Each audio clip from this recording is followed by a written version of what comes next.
Bonsoir à tous, bienvenue sur la chaîne du fétiche de guerre.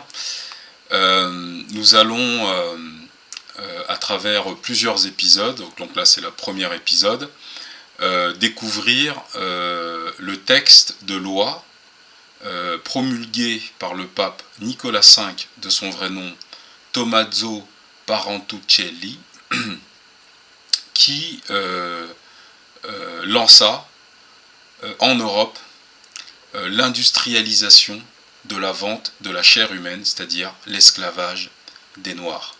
Alors il y a beaucoup de fantasmes parce que depuis l'Occident essaye de rattraper le coup comme il peut. Il a été dit que c'était des rois en Afrique qui vendaient leurs semblables, etc.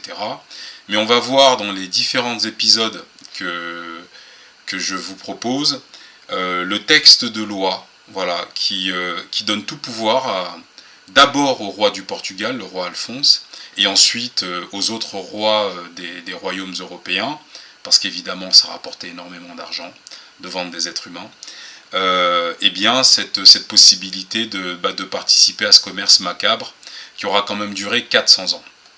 Donc c'est parti.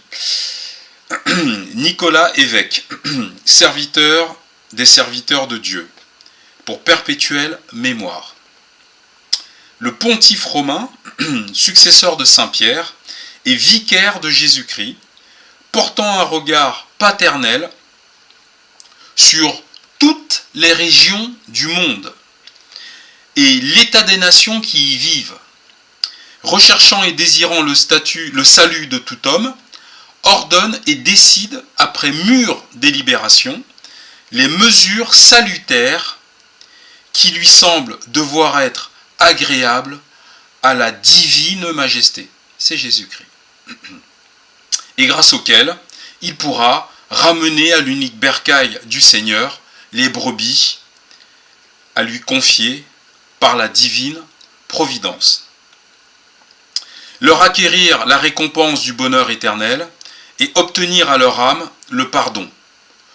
Toutes choses qui, croyons-nous, se feront, Dieu aidant, d'autant plus sûrement que nous aurons comblé de dignes faveurs et de grâces spéciales ces rois et princes catholiques dont nous savons, le fait est connu de tous, que comme d'intrépides athlètes de la foi chrétienne.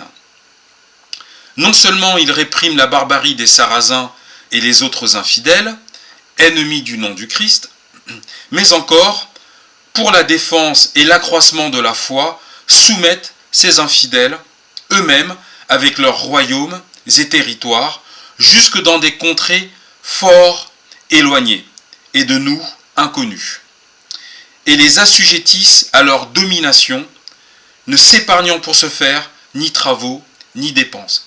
En conclusion, pour cette première épisode, le pape apprend que le roi Alphonse et son fils s'en vont guerroyer avec des peuples inconnus et s'accaparent au nom du royaume du Portugal des territoires, des îles comme le Cap-Vert, etc. Et donc le pape, par son décret, félicite le zèle avec lequel le roi Alphonse et ses subordonnés portent la parole chrétienne, parce qu'évidemment, toutes ces guerres et massacres sont faits au nom de la divine majesté, Jésus-Christ. D'ailleurs, le pape, pour le salut de son âme, je pense, précise au début du décret qu'il est le serviteur des serviteurs de Dieu. En fait, il ne sert que la volonté du roi Alphonse et de son fils. En tout cas, voilà, ça c'est la première lecture du décret. Il y aura, à mon avis, 5 autres lectures parce que le pape rentre dans les détails et précise la manière dont tout cela doit se dérouler. Et vous découvrirez avec moi que ce ne sont pas les Noirs qui vendaient des Noirs, non. C'était un projet qui était ratifié par un pape, ordonné à des rois avides de richesses et qui s'est abattu sur des millions de femmes, d'hommes et d'enfants totalement innocent. Merci de ne pas oublier de liker la vidéo et de vous abonner pour pouvoir suivre les prochains épisodes de la lecture de ce décret abominable. Merci.